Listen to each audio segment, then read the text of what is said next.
देश में आखिर मजदूर इतना मजबूर क्यों है। नमस्कार, मैं अमित और आप देख रहे हैं हंगामा टाइम। जिस प्रकार से हंगामा टाइम सच की तह तक गई प्रवासी मजदूरों की कि किस प्रकार की उनको समस्याएं आ रही हैं, किस तरह से जो प्रवासी मजदूर निकले हैं सड़कों पर उनके लिए क्या सुख सुविधाएं सरकार द्वारा मुहैया कराई गई है। जिस प्रकार से उत्तर प्रदेश के मुख्यमंत्री योगी आदित्यनाथ द्वारा पुलिस प्रशासन को निर्देश दिए गए थे कि वह सभी प्रवासी मजदूरों को अगर पैदल चलता हुआ देखते हैं तो उन्हें रोकें और उन्हें जलपान कराएं। तो वहीं पर देखिए क्या दिखी जमीनी स्तर की हकीकत। देश में प्रवासी मजदूर आखिर पैदल चलने पर क्यों है मजबूर। सरकारों की हर संभव कोशिशें लॉकडाउन में फेल होते दिख रही हैं। जहां लॉकडाउन में फंसे प्रवासी मजदूरों के लिए सुख सुविधाएं सरकारें मुहैया नहीं करा पाई, वहीं प्रवासी मजदूरों ने खुद ठान लिया और पैदल सड़कों पर निकल चले।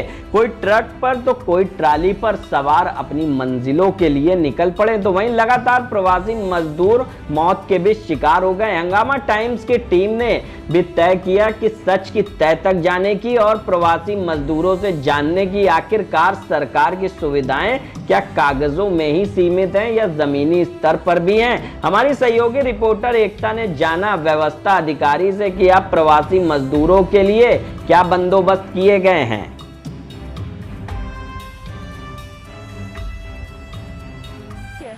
नमस्कार, मैं एकता और आप देख रहे हैं हंगामा टाइम्स न्यूज। जैसे कि आप देख रहे हैं कि राज्यों में जब से लॉकडाउन लगा है तो देश के अलग अलग राज्यों में फंसे हुए लोग अब अपने घर की तरफ पलायन कर रहे हैं। सरकार ने हर तरह की सुविधा उपलब्ध कराई है, चाहे वो बस की हो, ट्रेन की हो, लेकिन फिर भी कुछ मजदूर ऐसे भी हैं जो पैदल चलकर अपने घर पहुंच रहे हैं। कुछ तो ऐसे भी हैं कि जो लखनऊ, जो छत्तीसगढ़ का जो सफर है वो साइकिल से पैदल तय कर रहे हैं। लेकिन हमारी राजधानी की पुलिस कहते हैं कि एक योद्धा के रूप में जो आज हमारे डॉक्टर्स, पुलिसकर्मी और सफाई कर्मचारियों ने अपना चेहरा दिखाया है वो सम्मान के लायक है। और सम्मान इसलिए भी क्योंकि उनकी ड्यूटी 24 घंटे रहती है, साथ में वो लोग उन लोगों की भी सुविधाओं का ध्यान रखते हैं जो पैदल अपने घर को वापस जा रहे हैं।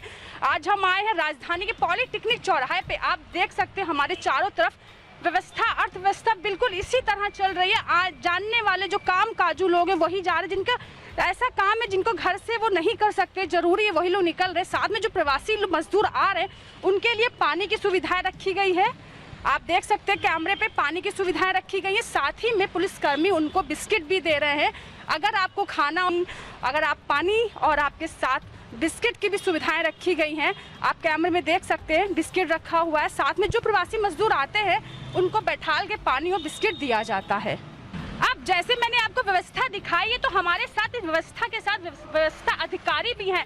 हम उनसे पूछेंगे कि कैसे वो प्रवासियों की मदद कर रहे हैं, साथ में उनको पानी और बिस्किट की सहायता कर रहे हैं, और जो प्रवासी मजदूर आते हैं उनको किस तरह से वो उनको संभाल रहे हैं, उनसे क्या कह रहे हैं।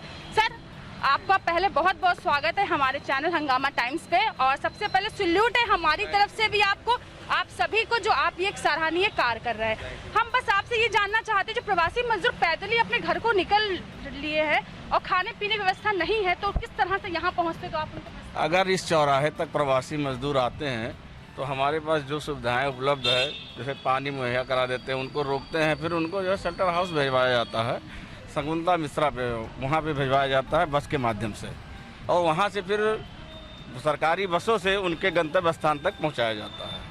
सर, हम ये जानना, जब सरकार ने मतलब बस भी चलाई, ट्रेन भी चलाई, तो प्रवासी मजदूर क्यों पैदल जाने पे आमादा है? ये तो बॉर्डर से ही लोग जो पहले ही आ चुके हैं अब नहीं आ रहे हैं। जो पहले आ चुके हैं बीच बीच में वही 2-1 लोग आ रहे हैं, बाकी अब उस तरह की भीड़ नहीं है यहाँ पे। और किस तरह जब शाम आप देखते होंगे प्रवासी मजदूर आ रहे हैं, वो किस तरह समस्याओं के साथ आ रहे हैं? वो तो काफ़ी समस्याग्रस्त हैं, वो पैदल आ रहे हैं, चल नहीं पा रहे हैं, भूख प्यास से भी तड़प रहे हैं लोग, और उनको पानी और बिस्किट जो भी हमारे पास उपलब्ध रहता है उसे पिला खिला के उनको फिर शकुंतला मिश्रा विश्वविद्यालय पहुंचाया जाता है। वहाँ किस तरह की, वहाँ सारी सुविधाएं गवर्नमेंट दी जा रही है, खाना से लेके सब, बस की सुविधाएं सब। तो सर, उनके साथ आप क्या कहना चाहेंगे? जो लोग आते हैं उनको क्या समझाते हैं कि वो वापस जाएं या फिर उनको क्या मदद करते हैं? नहीं, उनको वहाँ भेजने के बाद उनके गंतव्य स्थान तक वो बसें ही छोड़ती है ले जाके। सर, अभी कहा गया कि बॉर्डर लॉक है, कि बॉर्डर से बॉर्डर से जो पहले, मैंने आपको पहले बताया, बॉर्डर पे से जो पहले आ चुके हैं, अब 1-2 लोग वैसे आते हैं, 1-2 लोग 3 लोग कहीं अटके पड़े हैं जो सिटी के अंदर, वही आते हैं, बाकी अब उस तरह के लोग नहीं आ रहे हैं। बाकी उस तरह के लोग नहीं आ रहे हैं। तो मतलब वो कभी ऐसा कोई समस्या आई इस बीच आप लोगों को, कभी वो लोग गुस्से में आ रहे हो या कुछ ऐसा करने मुझे जाने की? पहले बहुत आई थी, इस समय नहीं हो रही है, सब ठीक है।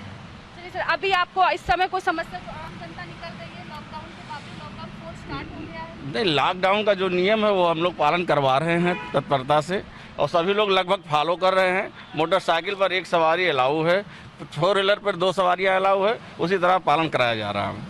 जैसे हमने सर से बात की, उन्होंने हमें बताया कि यहाँ तक जो मजदूर पहुँचते हैं उनको पानी पिला के बिस्किट खिलाया जाता है, साथ में उनको उनके गंतव्य स्थान यानी कि जहाँ तक वो जाना चाहते हैं उनको बस के माध्यम से पहुँचाया जाता है। सरकार उनसे कह रही है अब जहाँ है वहाँ सुरक्षित रहिए, लेकिन फिर भी जो लोग अपने घर जाना चाहते हैं उनको घर तक पहुँचाया जा रहा है। सरकार अपना काम कर रही, हमें अपना काम करना। अगर आपको भी ऐसे कोई मजदूर मिलते हैं तो उनको खाने पीने, कम से कम खाने के नहीं, सबसे ज़्यादा पानी की व्यवस्था करें, क्योंकि गर्मी में पानी सबसे ज़्यादा महत्वपूर्ण है, तो पानी की व्यवस्था ज़रूर कराएं। देखिए अभी हम कैमरे के पीछे दिखा रहे कैसे उनको पानी और बिस्किट दिया जा रहा है। वो शायद अपने साइकिल से, वो वहाँ अपने कहीं से आए हुए हैं, साइकिल से वो जा रहे हैं। हम उनसे बात भी करेंगे कि वो कहाँ तक जा रहे हैं। कहाँ जा रहे हो आप? खाना लेना है। मतलब कहाँ से आए हो आप? हम डालीगंज से। डालीगंज से आए हो, तो अभी कहाँ जा रहे हो? खाना लेना है। खाना लेने जा रहे हो? कहाँ से?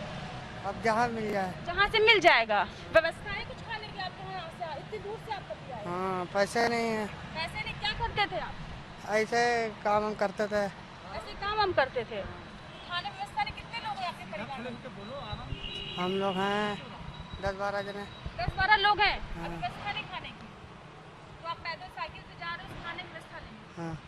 तो ये थे, हम इनसे पूछेंगे कि कैसे, जैसे अब मैंने आपसे बताया भी, और उन्होंने कहा कि 10 से 12 लोग हैं जो खाने व्यवस्था करने जा रहे हैं। हम सर से पूछते हैं कि कैसा लग रहा है आपको, मतलब इन्होंने आपने इनको रोका, पानी वानी दिया, कितने लोग दिन में मिलते हैं आपसे? ऐसे बहुत सारे लोग मिलते हैं। बहुत से लोग मिलते हैं। जी। क्या समस्या बताते हैं? मतलब कहीं जा रहे होते हैं कि घर में बहुत से लोग हैं, उनको खाने के लिए लेने जा रहे हैं? जैसे कुछ लोग खाना लेने के चक्कर में आ जाते हैं, और कुछ लोग जैसे प्रवासी मजदूर हैं तो जो भी यहाँ खाने को उपलब्ध हुआ वो चीज़ खिला दी, और नहीं तो उनको कांता चौराहे पर भेज देते हैं, तो वहाँ से अपना भोजन भी मिल जाता है उनको, और शासन द्वारा जो भी सुविधाएं हैं वो एक स्थान पर क्लोज होकर के फिर जनपद वाइज जाते रहते हैं। ये भी हम देखें कि जो मजदूर और प्रवासी मजदूरों को भर के ट्रक में लिया जा रहा है, तो आप कभी इसको चेक करते हैं कितने लोग हैं या कितने ले जा रहे हैं? नहीं, हम नहीं चेक करते हैं, वो रुकते ही नहीं ट्रक। जी जी जी, अगर कोई रुक गया तो रुक गया, नहीं तो ऊपर से फ्लाईओवर से चले जाते हैं। हाँ, हम लोग उसको अब सुबह ठंडे के समय पर ज़्यादा निकलते हैं। जी जी जी जी जी। जैसे हमने इनसे बात की, इन्होंने ये भी का नाम बता दिया। राकेश कुमार तिवारी।